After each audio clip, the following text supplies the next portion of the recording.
नमस्कार दोस्तों, मैं सुनील कुमार आपका फिर से स्वागत करता हूं आपके अपने चैनल क्या ऐसा होता है। दोस्तों, पिछले वीडियो के माध्यम से मैंने आपको बताया था एक सिद्ध पीठ के बारे में जो राजस्थान में स्थित है। राजस्थान के करौली डिस्ट्रिक्ट में मैंने आपको कल उनके बारे में पूरी जानकारी दी। करौली डिस्ट्रिक्ट, करौली सिटी से करीब 18 से 20 किलोमीटर की दूरी पर सिद्ध पीठ माता कैला देवी मंदिर। कैला देवी मंदिर क्यों फेमस है, कुछ वजह उसके पीछे जानने योग्य है कि आखिर क्या वजह है कि जिसकी वजह से दूर दराज से लोग माता कैला देवी के दर्शन करने आते हैं। आप इंटरनेट पर भी सर्च करेंगे तो सर्च करने पर आपको बहुत सारे रिजल्ट मिलेंगे जहां पर माता कैला देवी दरबार के बारे में बताया गया है। माता कैला देवी दरबार की कहानी बहुत पुरानी है, सदियों पुरानी है। और जो प्रतिमाएं आप कैला देवी के मंदिर में देखते हैं वो प्रतिमाएं किसी मूर्तिकार के द्वारा बनाई हुई गई नहीं है।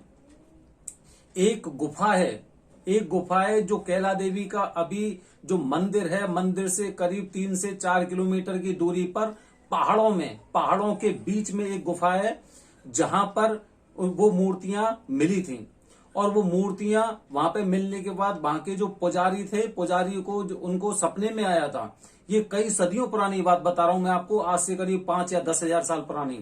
वहां पर जो कोई भी जो पुजारी थे जो एकदम माता पार्वती की, भोलेनाथ जी की पूजा करते थे, उनको सपने में आया था कि मेरा यहाँ पर मंदिर बनवा दे और मैं यहाँ पे बैठी हूं, मैं गुफा में बैठी हूं। ऐसे करके कुछ उन्हें सपने आए थे जो हमें बात ज्ञात हैं, हम उनके आधार पर ही हम आपको आगे सूचना दे रहे हैं।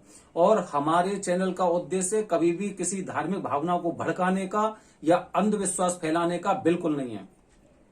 कैला देवी मंदिर से करीब 4 किलोमीटर की दूरी पर पहाड़ों के बीचों बीच एक गुफा है और गुफा में आज भी अधिकांशतः लोग जिनको इस बारे में जानकारी है वो लोग वहां पर दर्शन करने जाते हैं माता कैला देवी माता के पुराने स्थान पर। और वहां पर दर्शन करने के बाद वहां पर फिर दोबारा से अपने मंदिर में दर्शन करने आते हैं। तो अधिकांशतः लोग ये मानते हैं कि अब मेरी यात्रा पूर्ण हो गई।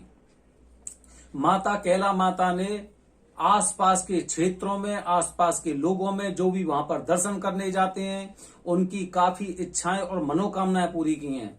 अधिकांशतः लोग कब जाते हैं माता कैला देवी के दरबार में, अधिकांशतः लोग कब जाते हैं? वैसे तो सभी लोग जानते हैं कि जैसे नवरात्रा होती हैं उस दिन, चाहे वो वैष्णो देवी माता के मंदिर जा रहे हैं या कामाख्या देवी के मंदिर करने जा रहे हैं या अंबाजी के दर्शन करने गुजरात में जा रहे हैं या फिर कैला देवी माता के दर्शन करने वो राजस्थान में आ रहे हैं। नवरात्रा के अलावा वहां पर कैला माता के मंदिर में अष्टमी के दिन, जो शुक्ल पक्ष की अष्टमी होती है, अष्टमी वाले दिन अधिकांशतः लोग जाते हैं, महीने में एक बार दर्शन करने जाते हैं।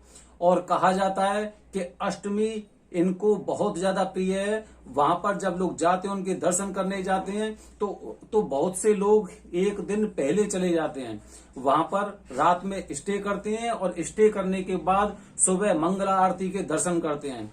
बताया जाता है कि मंगला आरती के दर्शन करने से आपके आसपास जो भी नकारात्मक शक्तियां होती हैं, जो आपको आगे नहीं बढ़ने दे रही हैं या फिर जिनकी वजह से आपके मार्ग बंधे हुए हैं, वो सारे रास्ते खुल जाते हैं। क्योंकि कहा जाता है कि जैसे कि वो सुबह सुबह 4 बजे का जो ब्रह्म मुहूर्त होता है और ब्रह्म मुहूर्त में सारी की सारी पॉजिटिव शक्तियां एकत्रित होती हैं।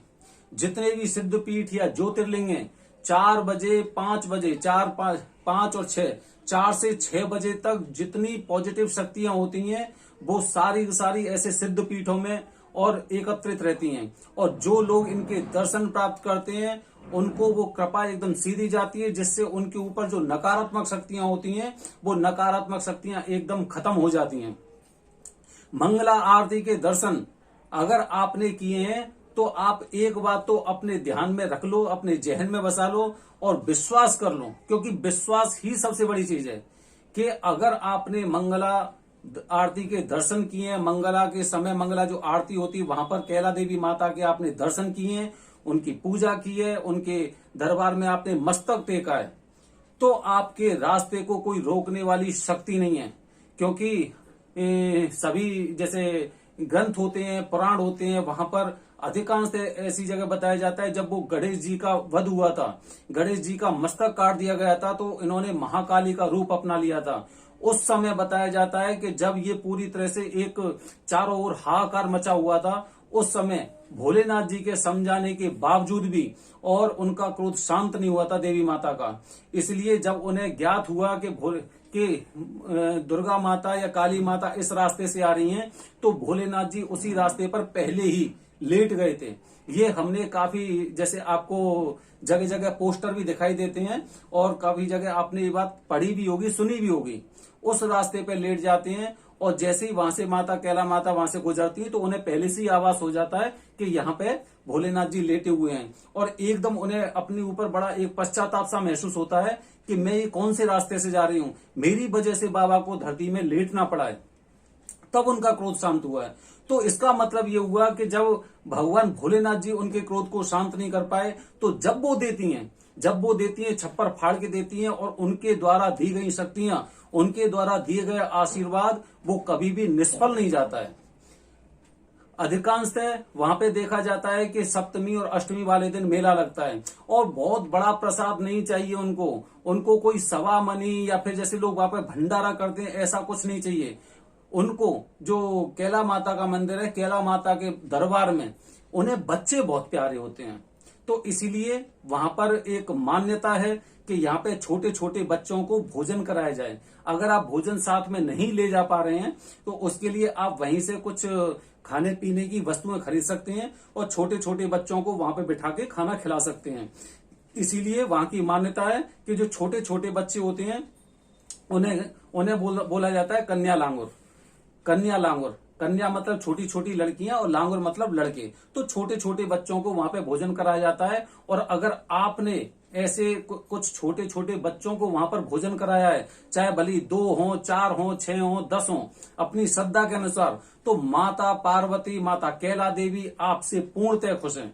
और ये बात आप पूरी तरह से विश्वास कर लें कि आपके अब आने वाले कार्य को कोई भी शक्ति नहीं रोक सकती है, क्योंकि माता रानी की कृपा आप पर आने वाली है।